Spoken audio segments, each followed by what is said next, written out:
level the playing field for businesses across the country.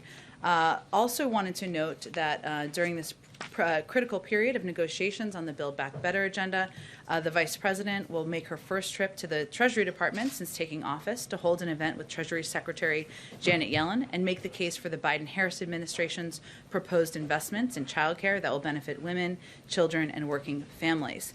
They will announce the release of a major new report on the economics of childcare, and the report confirms childcare remains too expensive and out of reach, and that our childcare industry is in need of significant public investment to bring down the cost for working families. Last piece I wanted to note is today the families of more than 60 million children, nearly 90% of American kids, will receive the third monthly payment of the child tax credit. This is one of the most significant tax cuts for working families in history and is already helping Americans meet the cost of raising children, using this additional money to help pay for groceries, back to school clothes, braces, and so many other expenses. Most of the families will again see child CTC in their bank account today with a payment of $250 to $300 for each child. Studies have shown that it will boost consumer spending, jobs, and has already led to a major fall in hunger and child poverty.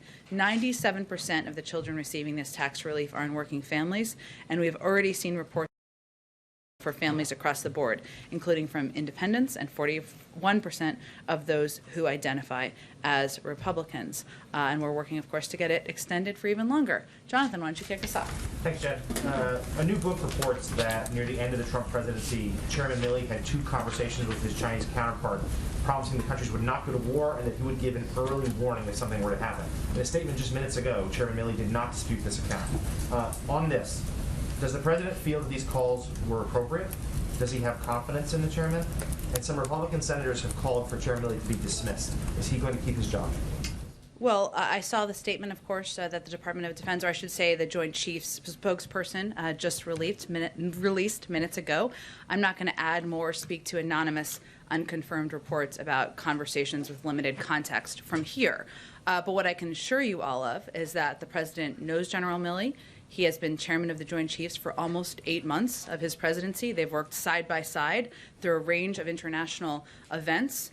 And the president has complete confidence in his leadership, his patriotism, and his fidelity to our Constitution. Since you gave me the opportunity, I just wanted to add, I think it's important to consider some of the context, key context of this period in time in history that we're discussing and is outlined or covered in portions of this book. The outgoing president of the United States during this period of time fomented unrest, leading to an insurrection and an attack on our nation's capital on January 6th, which you all have covered extensively, of course.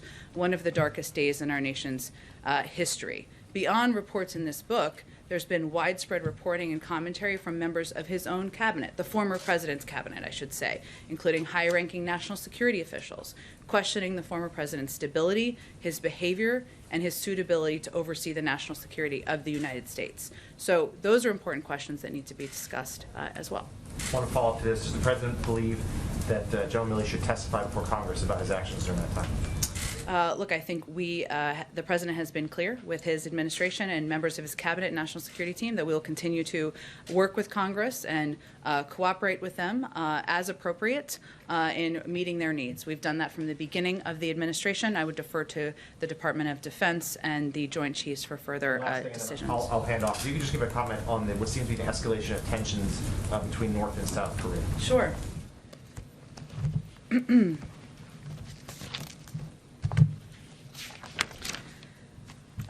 Well, I would first note that the State Department and Indo-PACOM have both put out statements as well that I would point you all to if you haven't seen them.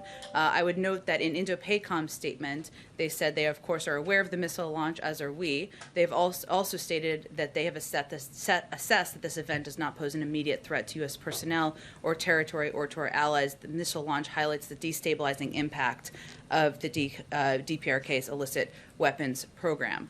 So I would point you to those, note those. I don't think we have additional commentary from here at this point. Go ahead. Thanks, Jen. Following up on Jonathan's questions here, does the president have any concerns that General Milley perhaps worked outside of the chain of command at all in this? Again, I think why it was important for me to convey what I did is that the president has worked side by side with Chairman Milley for almost 8 months as the chairman of the Joint Chiefs. His experience with him has been that he is a patriot. He is somebody who has fidelity to the Constitution, and he has confidence in his leadership and the role he has played in his experience with him. I can't speak to anonymous, unconfirmed reports about prior conversations during the last administration. Last one on this. Former President Trump called these actions insubordinate and treasonous. Do you want us to respond directly to that? And then I have one more off topic.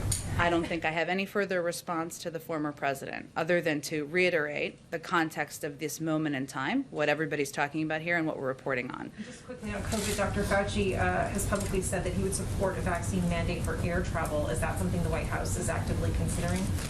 Well, I know that Jeff Zients spoke to this just a little while ago, or I should say earlier this morning. And what he conveyed is that, of course, as I stated, I should say back in August, we have been discussing and looking at ways to provide consistency, to provide clarity, and steps that will ensure air travel, international air travel, I think you're asking about here, but ensure it's done in an equitable way. And the current rules have been quite confusing, or the rules that have been in place for some time, but that's not an indication of a new policy that's forthcoming. Go ahead. What are the lessons that the White House draws from the outcome of the California recall election in terms of mandates and vaccines and masking? Sure. Well, obviously we would note, since you gave me the opportunity, and I'll say there's a statement coming from the president shortly. He has not yet spoken with Governor Newsom, but I expect he will either later today or sometime soon, just in case that was another question.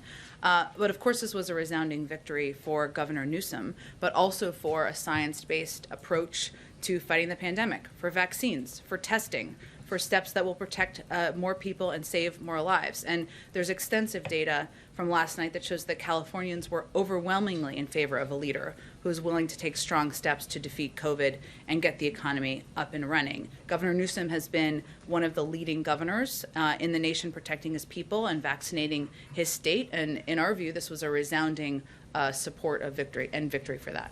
If I could ask a follow-up on a different matter, how much confidence does the president have that the drone strikes in Afghanistan have killed ISIS militants? How much confidence in which aspect of it? How much confidence does he have that the drone strikes killed the targets that were intended to be ISIS fighters as opposed to innocent victims on the street? And does he take responsibility if the innocent victims were killed? Well, first, there is an investigation that's ongoing, as there always is, in any event of drone strikes that could have impacted innocent civilians. And the United States takes incredibly seriously our role in preventing civilian casualties whenever we possibly can. So I'm going to let that play out. The president also takes that responsibility incredibly seriously. We'll let that conclude, and then I'm sure we'll have more to say. But he doesn't know the answer, I guess, right? Well, that's why there's an investigation to determine what happened and make some conclusions. I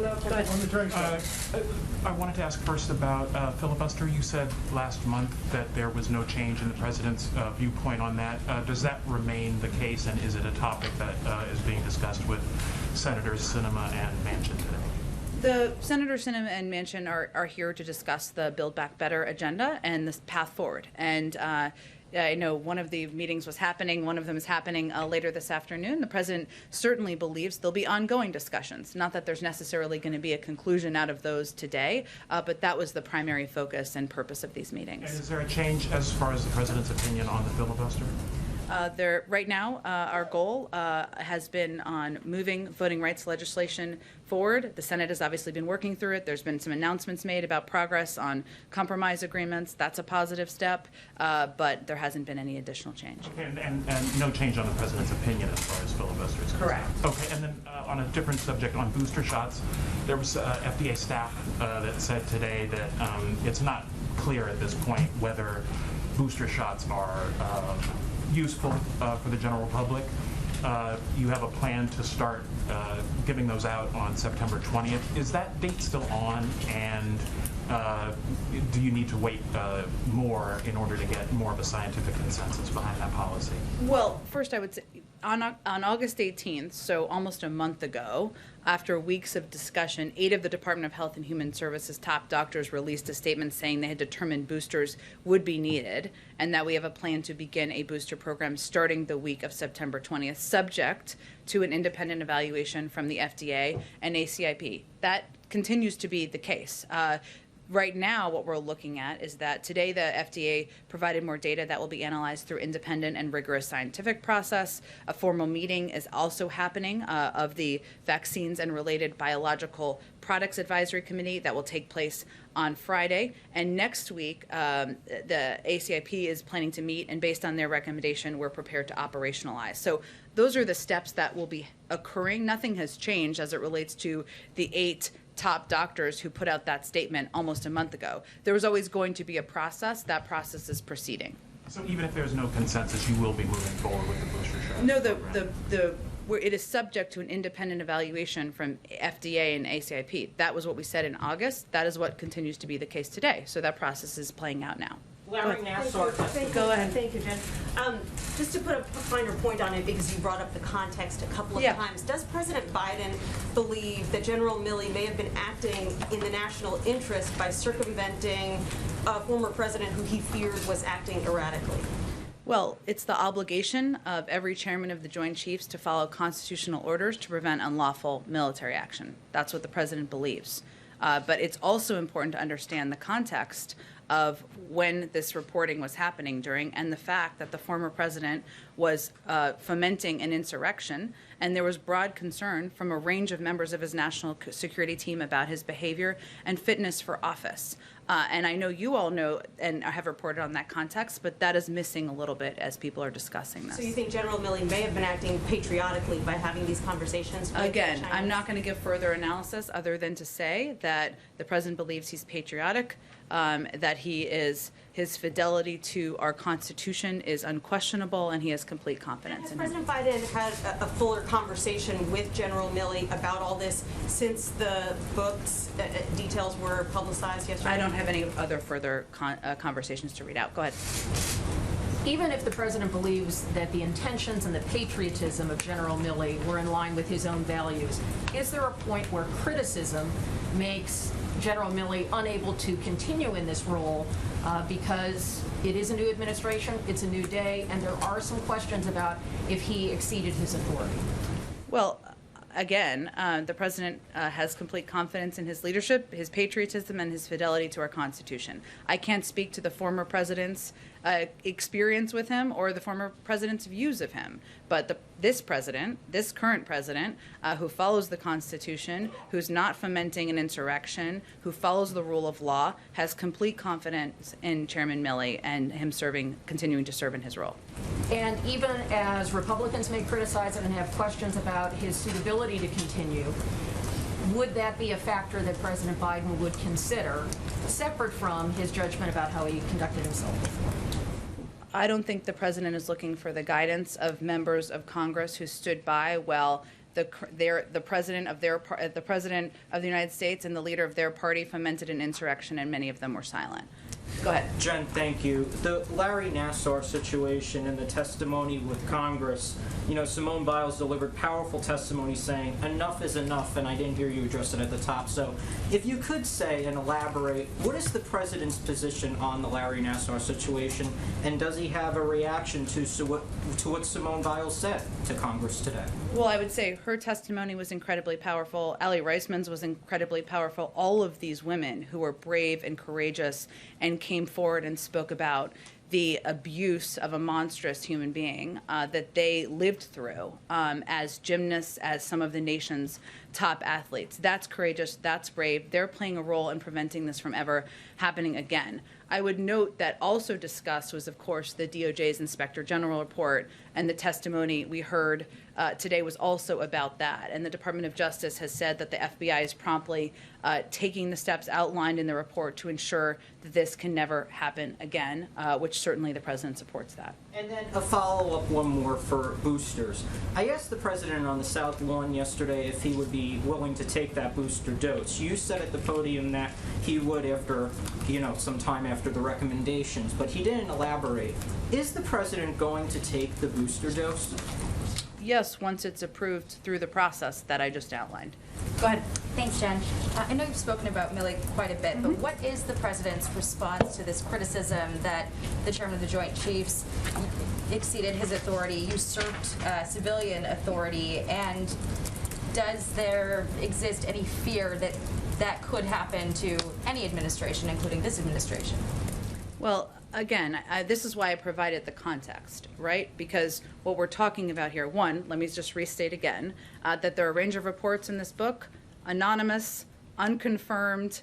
I realize that the Department of Defense, or I should say the Joint Staff spokesperson, put out a statement. If you look at that statement, that is really about what the normal channels of communication are, which are important to understand as well. Broadly speaking, beyond this book, the chairman of the Joint Chiefs, any chairman of the Joint Chiefs, has channels to communicate with China and Russia. Those are meant to increase confidence. Those are meant to prevent and deter any action that would be unintended, and that is a good thing because obviously we want to prevent nuclear war. So what I can speak to, though, is the president's view of Chairman Milley, and obviously Chairman Milley has been by his side for almost 8 months. The president's experience with him is that he is a man of honor. He is a man who's the president's confident in his leadership, his patriotism, his fidelity to the Constitution. I can't speak to, and I'm not going to speak to, anonymous, unconfirmed, out-of-context reports from the last administration. And on the Blinken hearings, I know the Secretary of Defense was invited to the hearings yesterday on the Hill, but did not appear, and Democrats are considering exercising subpoena power or hinting at that. Would the President support Secretary Austin appearing before Congress? Would he encourage it? He is appearing before Congress at the end of the month, and he's already agreed to that. And then on COVID boosters, there's been so much reporting about the FDA and the CDC in this battle, reports of this battle between moving forward with this timeline and getting the regulators and the scientists to sign off on it. What is the president's response to criticism that politics might have played a role in the September 20th timeline? Well, first, it was a statement that was put out by 8 of the nation's top doctors and public health officials. It wasn't a statement put out by the White House. And it was done in response to data that was made available about the waning effectiveness of vaccines. And it was their responsibility, or they felt it was their responsibility at the time, to make their recommendations publicly available. It is still a process that needs to be seen through. And that process is underway, I should say, right now. And we, of course, respect that process, and we'll wait for that process to conclude. Go ahead. Go ahead. Thank you. Just to follow up on these questions about General Milley. Yeah. How much agency does the president believe that those in the chain of command should have when it comes to assessing whether an order is constitutional? What if someone who's serving this president feels that there's an order or a policy that he views as contravening the Constitution? How much agency does this president give to those beneath him in the line of chain of command? Well, beyond this president, any president, it's the obligation of every chairman of the Joint Chiefs to follow constitutional orders to prevent unlawful military action. This president has no intention of fomenting unrest or an insurrection. He has no intention of obviously moving forward or recommending unlawful military action. He has no intention of working in a way that is outside of what his national security team, what his military commanders are aligned with him on. I mean, obviously they're going to give him a range of recommendations, but he has no intention of working outside of what is legally allowable. So I don't think that's going to be an issue for this president. Let me ask you a follow-up to the vaccine mandate question. What's the last week you were asked about the obligation that employers have, and you suggested that large employers have the ability to pay for certain things. What's the advice the White House would give to employers that might find it difficult to find the people to do certain things? What if, particularly in blue-collar industries, what if people say, you know what, I don't need the vaccine, I don't want the vaccine? What should an employer do? Should an employer fire his workers? And then what?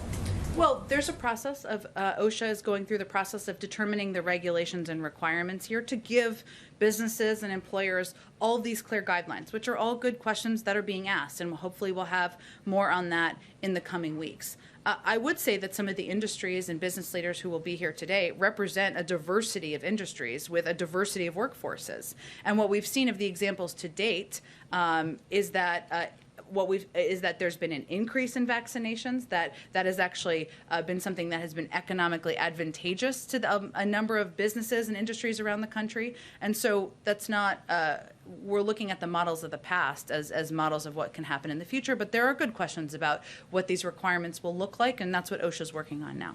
Go ahead. Thanks, Dan. You said you don't want to respond to unconfirmed out-of-context reporting, but you've also given a really ringing endorsement to General Milley. So I guess my question is it fair to say that the president feels he knows enough about what General Milley did or didn't do at the end of the last administration, or does he want to know more? He knows General Milley, and he's worked beside him for the last nearly 8 months. And that's what gives the president confidence in him. This is finished as far as he's concerned. In other words, there's nothing more to investigate. Well, we'll leave it to Congress and others to ask questions they want to ask, and obviously the Department of Defense, the Joint Chiefs, and others will speak to that. But I'm just speaking to where the president stands. Go ahead. Jen, Politico has a report that there could be an agreement coming with Australia and the UK. There's a line in there that could involve nuclear capability as well. Is there a situation in which the U.S. would ship bomb-grade fuel to a non-nuclear weapon state? I've seen the reports out there, and I know there's been a call this morning to give people a preview of what's coming later, and we're going to wait for any announcement to be made more officially later this evening. But just on the question of the situation, if the U.S. would, is there a situation where the U.S. would ship that bomb-grade fuel to Again, the parameters of this agreement and the announcements later today, we'll leave it to that announcement to be made. I know there was a briefing this morning as well. Is there any update on the measles outbreak that caused the suspension of flights of Afghan allies to the U.S.? Let me give you, I don't know how much you know, but I'll tell you what I know, and then we'll see. So to date, there have been 7 cases that we have confirmed, and the CDC has requested, of course, at least 7 additional days out of an abundance of caution to pause these flights. That remains the case now. We're still assessing and working with the national security team, public health officials, and others to determine what the next steps are here. Obviously, it's out of an abundance of caution, and again, these individuals are being housed separately in accordance with public health guidelines, but that's where we stand at this point in time. Just one more with the September 18th rally this weekend. I know Karine was asked about this yesterday, but should people in Washington, D.C. expect to see any sort of military presence, National Guard presence, in the city? Could you give some details about just what to expect security-wise in Washington? We are obviously always watching and take steps in order to ensure the security of people who work in government. We work closely with Congress on that. We typically don't predict that or lay that out in advance, and so I'm not going to do that from here either. Go ahead. Thanks, Jen. With only a couple weeks ahead of the United Nations Climate Summit, obviously the administration is still negotiating a package right now that has climate at its core. Mm-hmm. Do you all feel any pressure right now to get this bill across the line before the summit, when you would present to the world your ambitions on climate change? Well, the summit is not for 2 months, so we have a bit of time, and obviously we certainly expect that it will move forward in advance of that. And then do you all feel, I guess in your negotiations at the moment with Senators Manchin and Sinema, for instance, that certain climate provisions may be at stake in the current negotiations, or that you may have to downsize your ambitions there, specifically on climate? Well, I would say first the climate components of the package are incredibly important to the president, and there are some key components in the infrastructure framework, which include investments, of course, in rail, increasing public transit, ensuring that we have clean drinking water across the country, investment in electric vehicles. There are also key components in the reconciliation package, providing tax cuts for businesses and consumers who invest in clean energy technologies, sending a market signal that brings additional private investment off the sidelines and into modernizing our electric grid, mobilizing the next generation of conservation and resilience. All of these pieces together are vitally important to helping address the climate crisis and moving our agenda forward. The president has still taken additional steps, as he did just last month, where he announced steps to drive American leadership forward on clean cars and trucks, aiming to grow good-paying union jobs at home, and aligning with automakers and the United Auto Workers to make half of all new vehicles sold by 2030, zero emissions. So there are steps we can take outside of these legislative pieces, but certainly moving these legislative pieces forward will be significant. The president has advocated for them. This is an ongoing negotiation, but he's made clear they're important to him. Go ahead. Oh, go ahead. Oh, go ahead, right in front of you. Yeah, go ahead. Thanks, Jen. You mentioned discussion of mandates for international travel. Does the president support vaccine mandates for domestic travel? We have not put in place vaccine mandates for domestic travel from the federal government. No, we have not. But does he support that? Is it under discussion? Has it been under discussion at any point? And if not, why not? Well, again, there's always a range of discussions about additional steps that can be taken by the federal government to protect us all from COVID, to reduce the spread.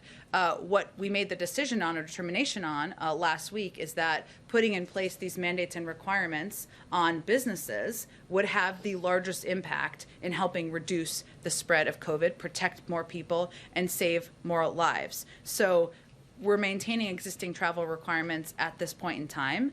We're obviously continuing to discuss a range of options, as we always would be.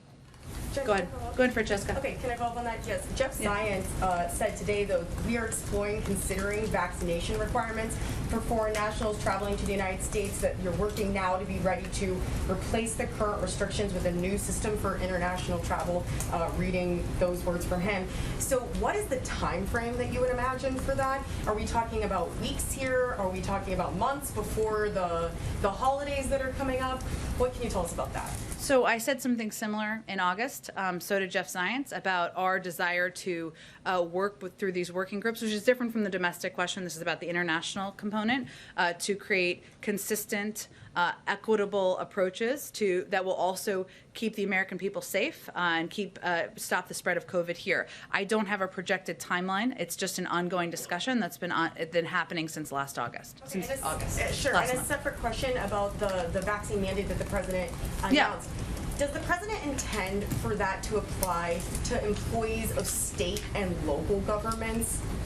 State and local governments will make decisions. Some of them have OSHA requirements and laws, and others don't. I mean, we are still recommending that states, where they can, mandate vaccines. Obviously, leaders will make decisions on their own, but it's really state to state on whether it's applicable under OSHA requirements.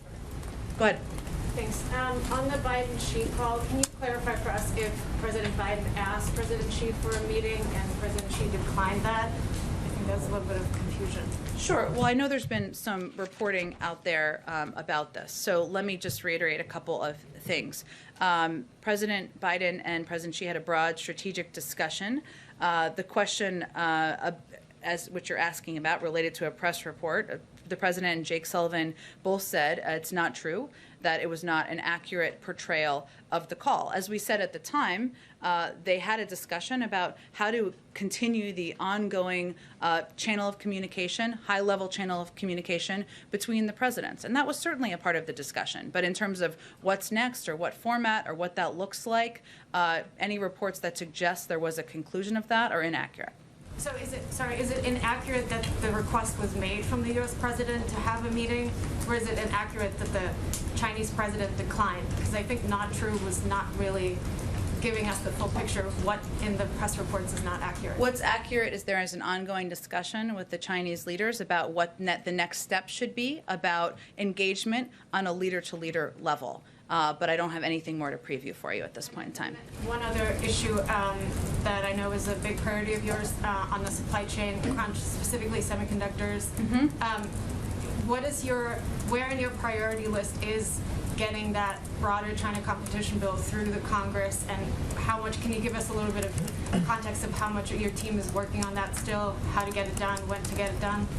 Well, there's clearly a lot happening in our legislative agenda right now, but you're absolutely right that moving this forward is a priority. It's part of the discussion that senior members of the White House have with leaders in Congress as we're talking about what we want to get done in the coming months. I'm not going to give a rank order. Obviously, there's a number of pieces we need to get done right now. Go ahead, Karen. Thanks, Jen. There was a new poll from Monmouth out today that found that 2 in 10 Americans don't think the country will ever go back to normal after COVID-19.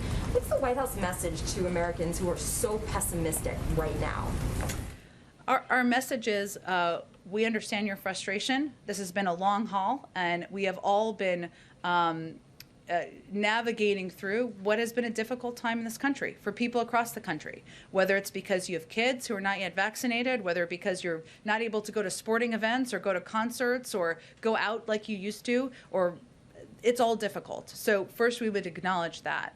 But I would say the second piece is that the president made clear last week he's going to use every lever possible from the federal government to reduce the spread of COVID, to protect more people, to save more lives. That is what we will hope lead to us going back to a version of normal. The White House announced the president will be going up to the UN General Assembly next week. Can you give us a sense right now of what that day will look like? Is he going to be holding bilateral meetings, and who might he be meeting with on the sidelines? Sure. I don't have anything quite yet. Hopefully I'll have by tomorrow. Obviously he'll be giving remarks while he's there. He will have some bilateral meetings. Hopefully we'll have more on that in the next 24 or 4 hours or so. Go ahead, Patsy.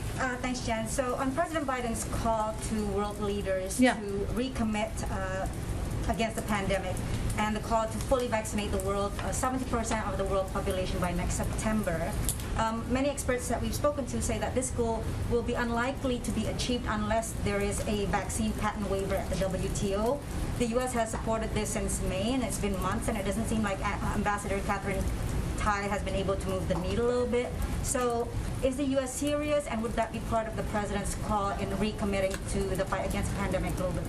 Well, first, I know there's been a range of reports about an email invitation that was sent out. That was not an announcement or a determination of any goals we're setting. There's still a discussion about that. But I would say that we always said from the beginning the TRIPS waiver process would be a long one. It is. I know we're in September, but we always knew that it would be a lengthy process. But that's never been the only basket that we're focused on. We've also been focused on increasing supply or vaccine supply to the world, where we provide more vaccines to the world than any other country in the world combined. We've also been working with countries on manufacturing capacity and making sure they have the materials they need. So this is an across-the-board approach. It's not based on one particular component, but in terms of specific goals, I know there's been some reports about an invitation, but those are not yet determined. Representative Review. On foreign policy, the Ukrainian president's office issued a statement that as part of the agreement reached during the Biden and Zelensky meeting, Ukraine may receive new air and missile defense systems, in particular the Iron Dome. Can you confirm? I'd have to check on that with our team. I know we announced we were providing additional assistance when we had that meeting, but in terms of the specifics, I'd have to check with our team. Go ahead.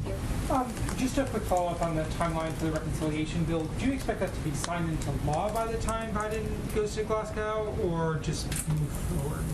Look, I'm not really I'm not setting a deadline on this. All I'm conveying is we're 2 months away is what we're talking about with Glasgow. So obviously we hope to make progress in that period of time. And we're certainly making progress now, but I wouldn't tie it to what our meeting is there, our objectives, our ability to achieve what we want to do. And then just one more on some of the details of the plan. Does the White House believe the fresh taxes on cigarettes and vaping violate Biden's pledge not to tax any Americans that make less than $400,000 a year? No, we don't. But I'd also say that this is an idea put forward. There are a range of ideas put forward. This is the period of the process where that discussion is ongoing, and the president encouraged members of Congress to put things forward, things they'd like to see in the package, revenue raisers that they could see in the package. But no, we don't believe that violates our pledge. Why wouldn't that violate it?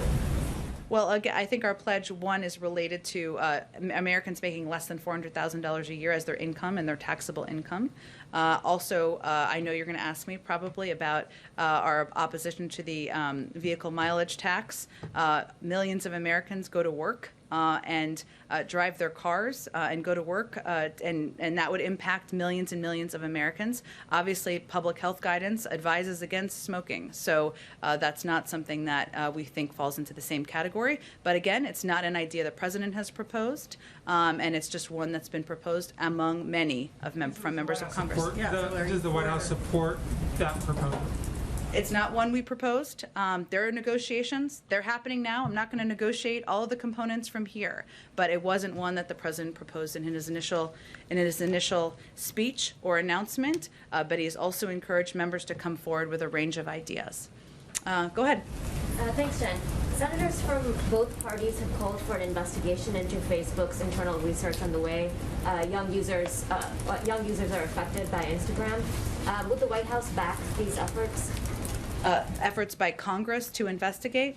Facebook and their internal research on Instagram and how it affects young users. I did see some of the reporting. I haven't had a chance to really talk to our team about this. I would say that, the president does think, and he has said that there are serious issues around how much power internet platforms have amassed in our society, and certainly some of that reporting is an example of that. But in terms of next steps, I don't think I have a further comment at this point in time, but I will see if there's more we have to offer. Go ahead. Thank you, Jen.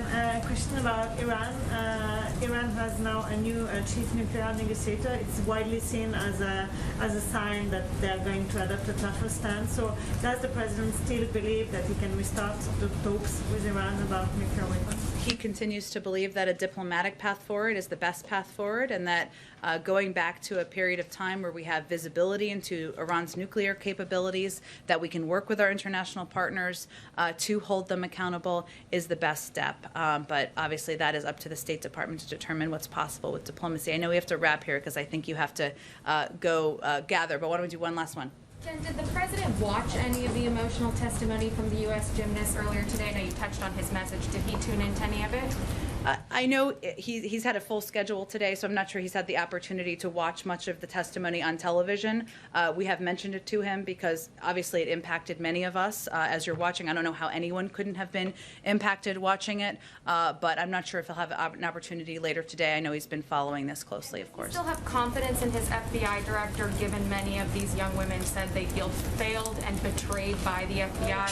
One agent has been removed, but does the president believe that more should be removed from their jobs if they were involved? There's an IG investigation, which is an important process and one that should be followed, and the president certainly supports that. Obviously, the FBI director was also testifying today and spoke to his views of what went wrong here, so I point you to that.